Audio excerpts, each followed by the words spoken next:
The training chamber buzzed with kinetic energy, a mix of low hums from magnetic stabilizers, and the rhythmic clash of armored warriors in the distance. Neon lines ran like veins across the walls, pulsing gently with each new match on the arena floor. This was Fort Aurelius, a military academy orbiting the mineral-rich planet Cardus, where the galaxy's fiercest warriors were forged.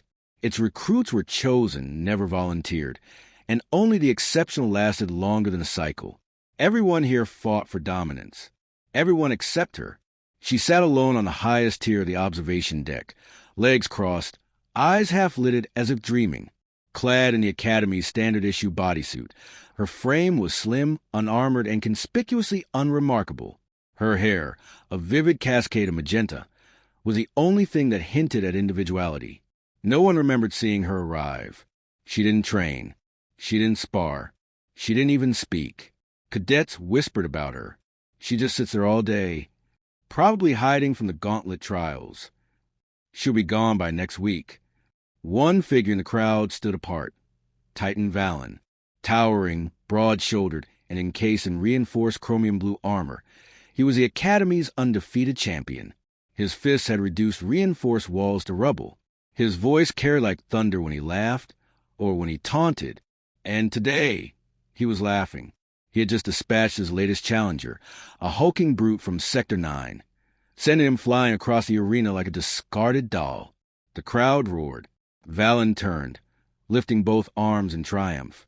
"Who's next?" he bellowed, his voice echoing through the metallic dome. The registrar AI flickered into life, its tone neutral, emotionless. Combat queue exhausted. Random exhibition match will now be initiated. Valen chuckled. Let's see which unlucky worm the system spits out. The chamber lights dimmed. A spotlight dropped from the ceiling, casting a perfect circle on the observation deck. On her, a hush fell over the room. No one moved. No one breathed. She blinked slowly, raising her eyes to meet the AI's lens. It scanned her biometrics. Cadet S-27. No combat record. No activity log. Proceeding with mandatory match. Whispers rippled through the crowd. A few cadets shifted uncomfortably. She's never even been in a sim. This is going to be ugly. But she didn't flinch. She stood, dusted off non-existent debris from her sleeves, and began to descend the steps. Each movement was fluid, deliberate, as if gravity negotiated her pace. The closer she drew, the more Valen's grin twisted from amusement to unease. "Don't worry," he called out, forcing bravado into his tone. "I'll go easy on you." She said nothing. Inside the arena, the floor reconfigured. Pillars retracted, sand smoothed itself out, and magnetic stabilizers hissed as the environment was neutralized for an even playing field. She stepped into the circle, barefoot, still unarmored. A gentle breeze stirred her hair, though there was no wind. Valen flexed, cracking his knuckles loudly. His armor's servos hissed with anticipation. "Name!" She looked up. Her voice, when it came, was quiet but crisp. "Does it matter?" He blinked, then laughed. The AI intoned, "Begin." Valen lunged. He moved like a missile, all kinetic power, rage, and weight. His left arm extended in a feint. The right curled into a devastating hook aimed at her ribs. It never landed. Halfway through the motion, something went wrong. His body seized. Mid-stride, every servo in his armor sparked at once. The crowd gasped. Valen's legs trembled, rooted to the floor. His arms jerked as though pulled by invisible strings. The girl hadn't moved. Her hands were still at her sides, her expression unchanged. A flicker, barely perceptible, rippled through the air around her, like heat distortion. The light above her dimmed momentarily, flickered, and then stabilized. Valen growled, straining. What is this?" The magnetic field scanner spiked. Diagnostic panels along the walls scrambled to process the feedback. Readouts flashed errors. Unknown interference detected. Energy source unidentified. She tilted her head. I asked if it mattered. With a jarring metallic screech, Valen was lifted off the floor, limbs outstretched. His body hovered 3 feet in the air, vibrating subtly, as though reality itself was resisting her will. He roared, not in pain, but in sheer confusion. Then, in the softest movement imaginable, she raised one hand. The lights above shattered. Valen was slammed downward, not with impact, but with absolute, quiet finality, as if gravity had simply remembered he didn't belong aloft. His armor cracked. He lay still, unconscious. The crowd erupted into silence. She turned away, already walking toward the chamber's edge. The AI tried to speak, to log the result, but even its synthetic voice wavered. A cadet near the console finally spoke. She didn't touch him. Someone else whispered. She didn't move. Above them, in the observation deck shadows, a senior commander watched, his expression unreadable. He activated a private channel. She's active. On the floor below, the girl stepped over the arena threshold and paused. Her eyes scanned the room full of frozen faces. No pride, no fear, just quiet detachment. She raised a finger, not to strike, but in warning. Don't make me lift this again. And she was gone. Behind her, Valen still hadn't moved. For hours after the incident, Fort Aurelius held its breath. The replay feeds had been scrubbed from public systems. The arena logs encrypted. Cadets were forbidden from discussing what they'd seen. But whispers spread, as they always did, fueled by awe, confusion, and an undercurrent of fear. No one could agree on what had happened. Some believed it was a trick, an advanced weapon hidden in her body, or a psychic implant. Others thought it was a glitch, some unseen environmental failure. But the few who had truly watched her, really watched, knew better. They had seen the stillness in her eyes. Not the stillness of calm, but of command. In the upper levels of the command tower, General Ross stood with arms crossed behind his back, surveying a wide holoscreen projection of the training chamber. A looping model reconstructed the match, extrapolating possible variables, though none explained Valen's sudden paralysis or his rapid incapacitation. The data didn't align with any known combat model.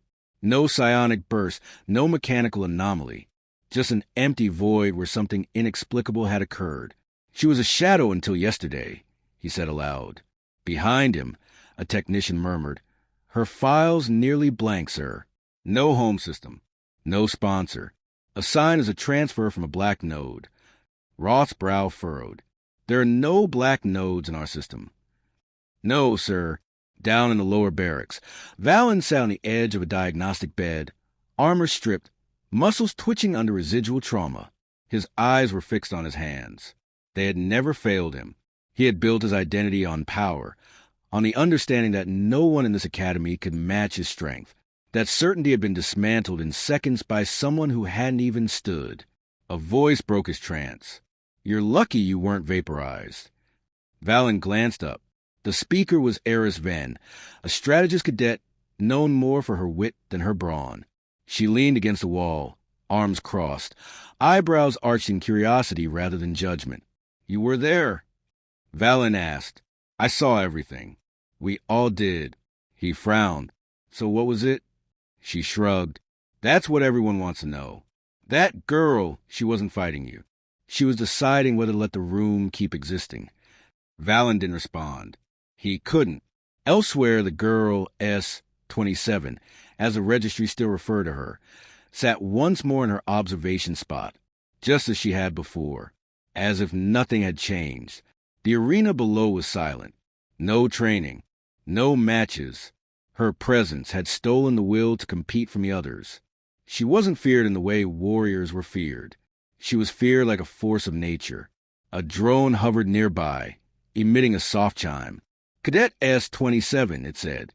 "You are summoned to a classification review. Compliance is mandatory." She didn't move for several seconds. Then she rose, not out of urgency, but inevitability. The review chamber was circular, filled with high-ranking officers and analysts, their uniforms a patchwork of division and authority. She stood at its center, a glass floor beneath her revealing pulsing power lines deep in the station's structure. They all looked at her, as though she were a weapon pointed directly at them. General Roth stepped forward. "We're not interested in accusations. We want the truth." She tilted her head slightly. "What truth would you like?" "Who are you?" he asked. There was no arrogance in her silence, only boredom. She studied him, then the others, then the walls, as if trying to gauge whether any of it deserved an answer. "I'm the result of a question that should never have been asked," she finally said. A murmur rippled through the council, and that is, what happens when you build something that doesn't need to fight? Roth narrowed his eyes. "What does that mean?" "It means you've spent centuries building warriors, machines, weapons, but none of you ever asked if strength could be passive. You built fists. You forgot about presence. You immobilized a top-ranked combatant in seconds." Another officer interrupted. "How?" She looked at him, and for a fraction of a second, his voice caught in his throat. Her gaze passed over him like a scanner, and his breath trembled. "I didn't," she said simply. "I just stopped allowing the environment to agree with him." The room went very quiet.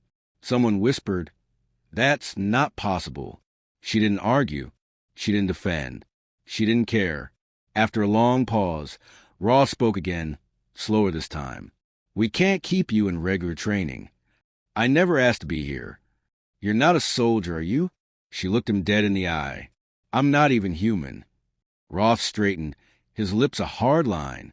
That answer held weight. It felt like something final, something irreversible. Later that night, a storm of debates erupted in the Strategic Council.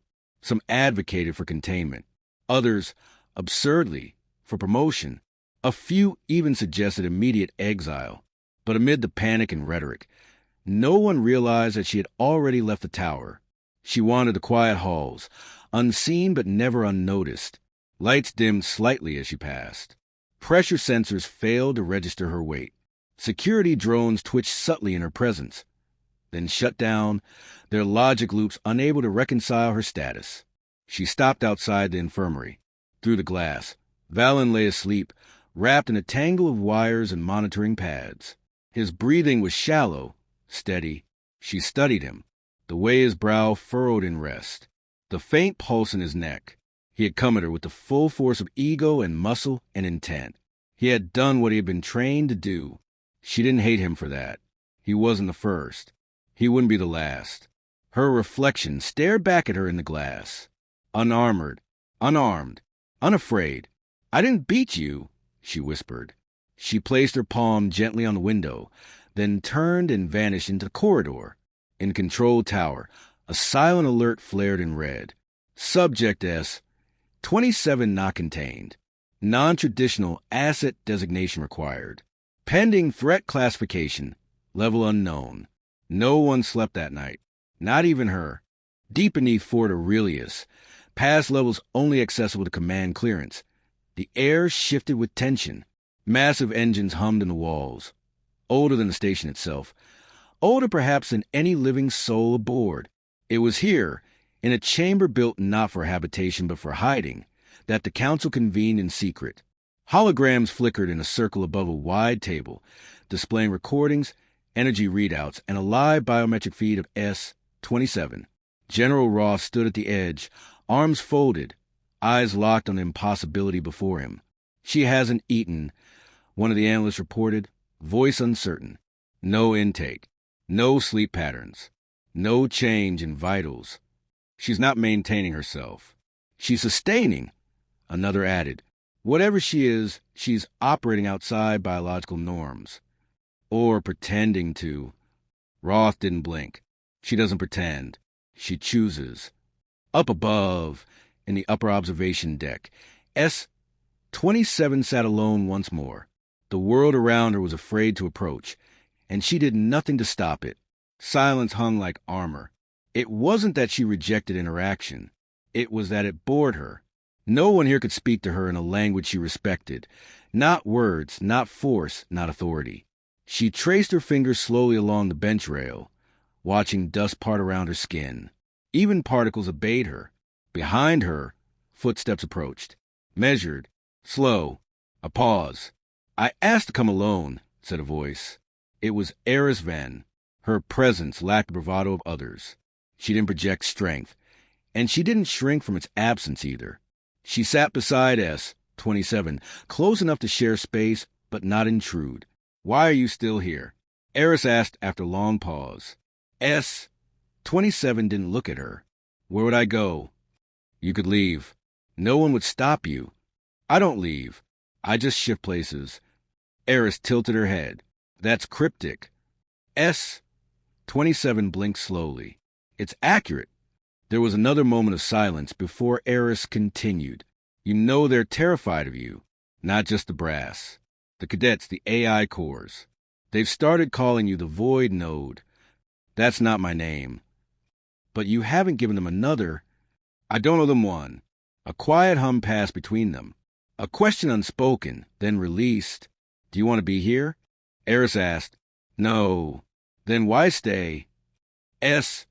27 turned to look at her for the first time. Her eyes didn't glow, didn't pulse with unnatural light, but they were vast. Eris felt, for just a heartbeat, as though she were standing on the edge of a cliff looking down into forever. Because I was built to end things, 27 said softly, and I don't want anything to end yet. Elsewhere in the station, the command system stirred. Unauthorized activity surged on encrypted ports. Old files, buried decades deep, were being accessed. Someone was looking for answers. Deep in the archive vaults, a technician froze as her screen went black. Then green text scrolled across the surface. Protocol null. Access granted. 27 design origin. The mirror will project. Lines of data spilled across the interface. Not military records. Not intelligence files. Something older. Civilian scientific hybrid research. Biogenesis models. Energy state theory. Darkfold resonance chambers. A signature at the bottom. Project lead. Dr. Halwamara's status. Deceased. Then a final line of red. Subject 27 was never meant to awaken. In her quarters, if they could be called that, 27 stood at the center of the room, unmoving. She had felt it, the archive doors opening, her existence being rewritten in the minds of others. She raised her hand. The lights dimmed, flickered, then returned to full brightness. It wasn't dramatic. It wasn't showy. It was a quiet reminder that the environment obeyed her not because she bent it, but because it understood her as the dominant narrative. She didn't manipulate gravity or time. She existed slightly out of sync with them. They corrected around her, and if she let go of that alignment, even briefly, the results would not be clean. A message pinged at her door. Not a command. A request. She opened it with a thought. Valen stood there, out of armor. No weapons. His eyes held none of the pride he once carried. Instead, they held something rarer. Clarity. I wanted to see you, he said. She nodded. You've seen me. I wanted to understand. You're asking the wrong questions. Then help me ask better ones. That surprised her. He wasn't broken by their encounter. He was reshaped. Some fragment of his ego had been removed, and in its place, something like purpose had grown. She gestured for him to enter. He did. They sat facing each other, no longer adversaries. She studied him, this once unbeatable warrior, and found no threat left in him, only honesty. You didn't fight me, he said. You unmade the idea of fighting. 27 gave a faint nod. Violence is a narrative. I deleted the page. So were you? A placeholder. A living contradiction. A possibility that was tested, deemed too costly, and abandoned. But I remained. He exhaled slow. Why reveal yourself now? I didn't. You summoned me. That match wasn't random. Valen frowned. Then who? Before he could finish, alarms blared across the station. Not drills. Not simulations. Warning. Unauthorized entity breach. Section 4 disengaged. 27 rose instantly. What is it? Valen asked, following her lead. She didn't answer.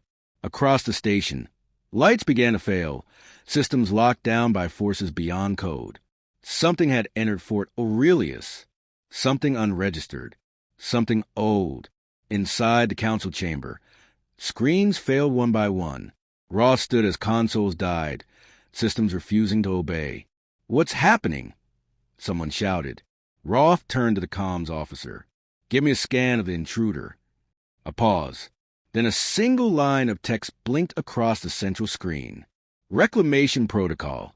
Subject 27 compromised. Outside, the void stirred. And somewhere far below, something began to wake. 27 stepped into the corridor. Her eyes closed for a moment. Listening. I told you, she whispered. I was built to end things. The atmosphere in Fort Aurelius fractured, not with sound or flame, but with something deeper, a dissonance in the station's very architecture, as if the metal skeleton itself recoiled from what now stirred within its core. Doors opened without signal. Pressure gauges trembled. Security systems looped endlessly, their logic corrupted by a presence that refused categorization. 27 moved without urgency, her steps measured, her posture unshaken. Around her, soldiers scrambled into position, emergency protocols snapped into place, and AI voices repeated sterilized warnings that meant nothing to the moment at hand. The station had prepared for invasions, for biohazards, even black hole proximity events. But it had never prepared for her to be pursued. Valen remained at her side, not as protector, he knew better now, but as witness.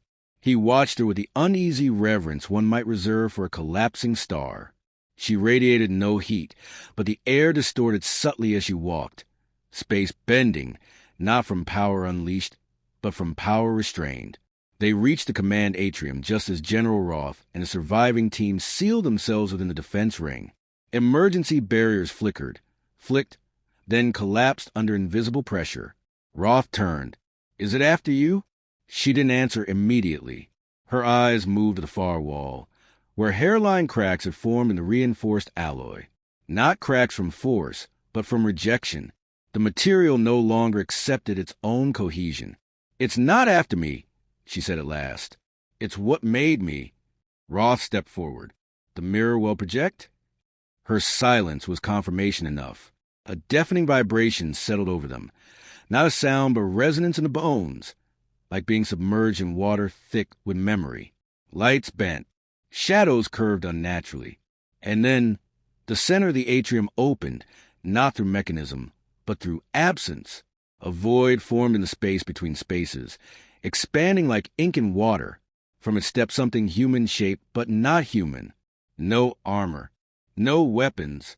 Just a tall, androgynous figure composed of mirrored planes, each surface reflecting a different part of the station, even different timelines. It walked calmly, as though its path had already been decided. When it looked at S-27, the air between them trembled.